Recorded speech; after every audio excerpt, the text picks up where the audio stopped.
예. 이번에 6월 3일 네네. 투표 결과 나오고 네네. 이제 그 또래분들 모여있는 톡방에서는 좀 네네. 어떤 반응을 보이던가요? 뭐 다들 좋아하는 분위기가 40대니까 빨간 쪽 친구들이 많아서 그럼 혼자만 이쪽이에요? 저 혼자만은 아니죠. 그러니까 근데 보수 쪽은 저는 근데 사실 보수가 아니거든요. 저는 다 깝니다. 그냥 태클 거는 쪽이라서 그냥 이재명이 됐으면 이재명 까고 윤석열 대통령이 됐을 때도 윤석열 대통령 엄청 깠죠. 이런 계획을 갖고 있을지 몰랐으니까 그냥 아무튼 이렇게 여기저기 다 까는 그런 스타일인데 친구들이 극우라고 하잖아요. 아유 저 이찍 새끼 막 이러면서. 극우라고 하기에는 제가 국민의힘 국회의원들이나 국민의힘을 지지하지 않기 때문에 극우라고 하기가 좀 그렇죠. 네네. 이준석 제일 싫어하고.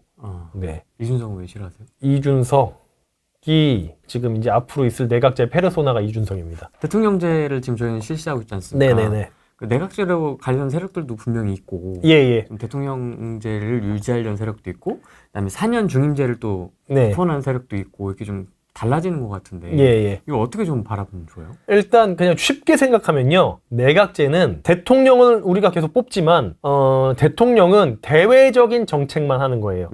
외교, 뭐 그리고 군사, 국방 이런 거 하는 게 그런 것만 하는 거고 내각제는 뭐냐면요. 우리나라의 내부 정치는 총리가 하는 거예요.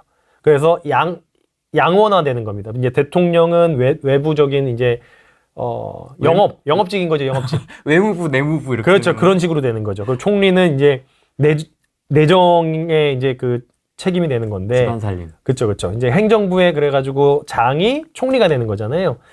그러니까 쉽게 생각해 보면은 그러면 총리는 누가 뽑냐? 국회에서 뽑는 거예요. 네, 국회에서 뽑는 겁니다. 그러면은 국회의원들 입장에서는 내각제가 좋을까요? 지금처럼 대통령제가 좋을까요? 내각제가 좋죠. 그러면은 재벌 세력들은 내각제가 좋을까요? 대통령제가 좋을까요? 내각제가 좋죠. 왜냐면은 내 맘대로 총리를 뽑을 수가 있어요. 국회의원들 지금도 돈 먹은 국회의원들 수두룩 빽빽인데 후원금 주고 그럼 언론사 입장에서는 내각제가 좋을까요? 대통령제가 좋을까요? 말할 필요 없어요. 네, 그래서 있는 사람들 입장에서는 내각제가 좋을 수밖에 없어요. 언론사, 재벌 그룹 그리고 뭐 법조계 다 내각제가 좋을 수밖에 없어요. 그럼 일반 우리 같은 시민들 입장에서는 소시민 입장에서는 내각제가 좋을까요? 대통령제가 좋을까요? 대통령제가 좋은 거예요. 당연히. 이게 이해관계에 따라서 완전히 갈리는 거죠. 그래서 제가 10년 뒤에 타임머신이 있어서 제가 보니까 부동산 재벌이 됐어, 제가. 그럼 전 내각제 지지할 겁니다. 근데 10년 후에 제가 타임머신을 타고 10년 뒤에 보니까 내가 망했어. 그래가지고 쿠팡 배달하고 있어. 그러면은 저는 내각제를 지지하면 안 되죠. 네, 어떤 이득이 있느냐에 따라 가지고 프랑스나 독일이 다 내각제거든요. 다 총리가 그 행정을 하잖아요. 그래서 보시면 총리가 엄청나게 바뀝니다. 마음에 안 들면 탄핵시키고 다시 뽑고 탄핵시키고 다시 뽑고. 그래가지고 독일 대통령이 누군지 모르죠. 근데 독일 총리는 우리가 누군지 알잖아요. 그렇죠. 독일이 대통령이 있어요. 그러니까 보통 왕이 있는 국가는 총리가 있죠. 그러니까 일본 같은 경우에는 왕이 있으니까 총리가 이제 하고 하는데 독일은 대통령이 있는데 총리가 정치를 한단 말이죠. 독일 대통령은 거의 바지사장이야. 뭐 하는 게 사실 없어요. 독일 뭐 전쟁 나는 것도 아니고 우리가 외교 같은 거, 무역 같은 거는 이미 저기 회사들이 알아서 잘하고 있는데 대통령이 딱히 할 일이 없어요. 그냥 바지사장이에요. 그래서 우리는 총리만 알고 있죠. 계속 바뀌어요. 그래서 이제 그런 식으로 되기 때문에 내가 좀 힘 있는 사람이 되면은 우리나라 정치가 내각제가 돼버리면은 총리를 내가 원하는 대로 뽑을 수가 있는 거야. 그래서 재벌 세력들, 언론계들은 내각제 세력을 원하고 있는 거고요. 그래서 이준석이 지금 내각제의 페르소나고 박근혜 탄핵할 때 그때 찬성했던 그 당시에 미래통합당인가요? 자유한국당인가? 박근혜 때는? 너무 바뀌어가지고 기억이 안 나는데 어쨌든 그쪽 보수 때 박근혜 탄핵에 찬성했던 보수 세력들 있죠. 걔네가 내각제예요. 유승민, 뭐 김무성 이런 애들. 근데 이준석의 꿈이 뭐냐면은 옛날부터 나와서 하는 게 유승민 대통령 시키는 게 자기 꿈이라고 계속 그러고 있어요. 그리고 이준석이 자기는 총리하고요? 그렇게 하는 거죠. 이준석이 부정선거를 왜 그렇게 없다고 거품 물고 나와가지고 이준석이 제일 앞서서 나와가지고 젊은 세대들이 약간 대표처럼 돼 있잖아요. 지금 이대남이라고 하나? 그렇죠. 아이콘이죠, 아이콘. 아이콘이 돼 있잖아요. 걔가 나와서 아니라 그러면은 대부분의 젊은 층들은 아니라고 생각을 하는 거예요. 그래가지고 어차피 나이 든 사람들은 부정선거 이거 볼 생각도 없고 대부분 젊은 층들이 좀 부정선거에 대해서 막 보거든요. 이준석이 나와서 아니라고 거품 물고 얘기하는 거예요. 근데 이게 아니라고 거품 물고 얘기하는 사람들 중에 뭐 옛날에 정규제 이런 아저씨들 있어요. 조선일보 주피라고. 그 아저씨가 부정선거가 아니래요. 얘기하는 거 보면은 바보 같은 근거만 얘기네요. 그러니까 모르는 거야. 어차피 그 나이 드신 분들은 숫자에 대한 감각이 우리 젊은 사람들처럼 밝지가 않기 때문에 애초에 그런 확률이나 이런 거에 대해서 막 얘기를 하는데 전혀 모르고 있어요. 주필까지 했는데 왜 그 모를까요? 주필이 어려운 그 회사 미적분이 아니잖아요. 숫자잖아요. 숫자. 아니요. 그게 근데 이게 저희 아버지가 세무사시거든요. 아버지한테 설명해도 말이 안 된대요. 못 알아들으세요. 숫자 보시는 분이잖아요. 그러니까 이게 아니라고 생각하고 있으면은 아닌 거야. 그러니까 이게 수학을 할 때도 보면요. 공부 잘하셨죠. 그래도 공무원 하시고. 공기업 하시고. 공공기관? 그렇죠. 공부를 수학하다 보면은 어느 순간 막히면은 이거 막히면은 그 다음은 다 막혀요. 그러니까 이게 이게 수학적 사고 능력이 여기까지인 사람들은 그러니까 우리가 국사를 공부할 때는 여기 뜨문 알고 있어도 그게 그냥 흘러가는 게 문제가 없잖아요. 네. 근데 수학은 어느 군데서 막히면은 꽝이에요. 그 다음은 할 수가 없어요. 네, 그래서 그 확률도 동전을 1000번 던졌는데 앞면이 600번이 나올 수가 없다는 게 한 1000번 만지면 앞면이 550번과 520번 사이에서 그냥 450번 사이에서 왔다 갔다 하지 1000번 중에 600번이 앞면이 나올 수가 없다라는 거를 600번 나올 수도 있지 않나라고 생각을 해요. 보통 사람들은 10번 중에 6 던지면 앞면이 6번이 나올 수가 있으니까 1000번 던지면 600번도 나올 수 있다고 생각을 하거든요. 아니 대세법칙 중학교 때인가 배우잖아요. 그러니까 그게 안 된다니까요. 그게 안 돼요. 10,000번 던졌을 때 6000번 나오는 거 그거는 죽었다 깨어나도 전 지구가 다시 태어나가지고 계속 동전을 던져도 10,000번 던져서 6000번 나오는 확률은 있을 수가 없거든요. 근데 10번 던져서 6번이 나올 수가 있으니까 10,000번 던져서 6000번이 나올 수도 있다라고 보통 사람들은 생각을 해요. 그래서 사전선거랑 본선거가 한 10% 차이 날 수도 있지. 이렇게 생각하는 사람들이 생각보다 많아요. 네. 그래서 그거에 대해서 이상함을 못 느끼는 사람들이 많아요.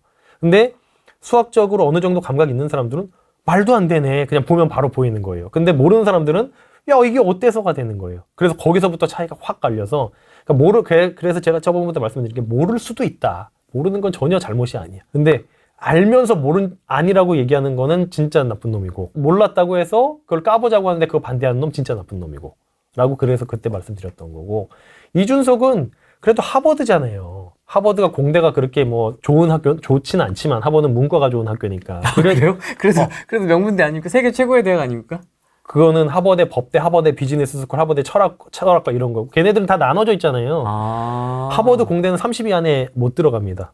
그렇습니까? 갭이 좀 있군요. 그럼요. 스탠포드가 1등이고 캘리포니아가 2등이고 뭐 그런 MIT가 3등이고 뭐 이렇게 계속 왔다 갔다 하는데 하버드가 의대는 좋고 뭐 하긴 하죠. 그리고 하버드 예일이 법대로는 최고죠. 그리고 펜실베니아 비즈니스 스쿨, 하버드 비즈니스 스쿨이 또 이제 최고고 이게 그래가지고 우리나라처럼 서울대가 다 좋아가 아니에요. 걔네는. 그래서 하버드 공대가 좀 순위는 떨어지긴 하지만 그래도 공대잖아요. 그래도 보면은 똑똑하잖아요. 숫자 이해 못할 수가 없어요. 이준석 같은 경우에는. 근데 거품 물고 그렇게 나와서 아니라는 거 보고 저 새끼 왜 저러지 처음에 싶었는데 얘 내각제 세력의 페르소나구나 라는 게 이제 알고 나서부터는 제가 이제 제일 싫어하는 정치인이 됐죠. 이재명보다도요? 네네네. 이재명은 그래도 모르겠어요. 둘 다 나쁜 놈인데 근데 저는 그러니까 안에서 분탕 치는 쥐새끼 같은 놈이 제일 나쁜 놈이라고 생각을 하거든요. 그냥 대놓고 적보다는? 네네. 이재명은 대놓고 나와서 적이잖아요. 근데 이준석은 진짜 쥐새끼, 진짜 분탕 치는 진짜 질 나쁜. 결과는 이렇게 나왔고 네. 뭐 확인 또 해보시니까 또 역시나 또 집어넣은 게 확인이 됐고. 네네. 그래서 지금 미국에서는 이렇게 좀 시동을 거는 느낌들이 보이지만 우리나라 좀 조용한 상황입니다. 네, 우리나라가 할 수 있는 건 사실 없습니다. 그 독립운동이랑 마찬가지예요. 구한말에 독립운동 할 때도 1940년대에 그때 이제 뭐 일제강점기 마지막 게 대한민국 사람들은 그냥 일본한테 수탈당하기 바빴지. 그냥 저 나카무라 개새끼 그냥 이런 얘기나 했지. 진짜 독립운동 하는 사람은 없었고요. 독립운동은 만주 쪽에서 도시락 폭탄 던지고 그런 독립운동을 하신 분들은 있었지만 결국 그래서 어떻게 독립이 됐냐면요. 독립운동 하시던 분들이 열심히 독립운동을 해서 독립이 된 게 아니고요. 나가시마나랑 히로사키에 원자폭탄 떨어져서 독립된 거거든요. 그냥 일본이 항복하면서 그냥 자동적으로 독립이 된 거잖아요. 원래 그래요. 그러니까 이게 우리나라가 나약했다, 독립운동이 나약했다 이런 얘기를 하는 게 아니고요. 원래 국제정세는요. 가장 강자와 두 번째, 세 번째 강자들의 싸움에서 고래 싸움에 새우등 터지다가 이득 보는 나라가 있고 불이익 보는 나라가 있게 되는 거거든요. 지금도 마찬가지예요. 우리나라는 물론 군사적으로도 뛰어나고 경제적으로 뛰어나지만 중국과 미국의 싸움에서 벗어날 수가 없어요. 6.25도 마찬가지잖아요. 우리가 6.25 하고 싶어서 했어요? 소련이랑 중공이랑 미국이랑 편먹고 우리나라에서 걔네들의 대리 싸움을 우리나라에서 한 거잖아요. 그러니까 그러다가 뭐 평양 이북까지 우리나라가 쳐들어갔었다. 그때 아이젠하워 대통령인가? 걔가 이제 그만 가 해가지고 그때 3.84 만들어진 거잖아요. 분단도 독립도 그렇고요. 6.25 전쟁도 그렇고요. 우리나라 분단도 그렇고요. 우리나라가 한 건 아무것도 없어요. 중국과 그 당시 소련과 미국이 그렇게 정해져서 걔들이 하라는 대로 한 거거든요. 지금도 마찬가지예요. 지금 그럼 우리가 힘을 키워가지고 우리 자주국방을 해야 되지 않냐? 우리가 뭐 안 돼요. 죄송합니다. 죄송하지만 그건 안 됩니다. 그래서 지금 제가 계속 미국이 좀 해줘야 된다라고 말씀을 드리는 거고요. 그러니까 중국이 더 잘 사는 나라고 중국의 시스템이 더 좋고 중국이 더 좋은 나라고 우리한테 더 이득이 되는 나라라고 했으면은 중국이 부정선거 했었다고 하더라도 뭐 괜찮아라고 저는 얘기했었을 거예요. 결국 정의라는 거는 없고, 그러니까 정의라는 개념은 사기인 거고, 우리가 결국 어떻게 해야 더 잘 사느냐가 되는 건데, 지금 시스템이 중국으로 넘어가 버리면 우리나라가 사람들이 못 살게 될 게 뻔히 보이니까 이제 그거를 막고 싶은 거고, 근데 그거는 우리나라는 막을 수 없는 거고, 결국 미국이 막아줘야 된다. 결국 그렇게 생각을 하고 있는 겁니다.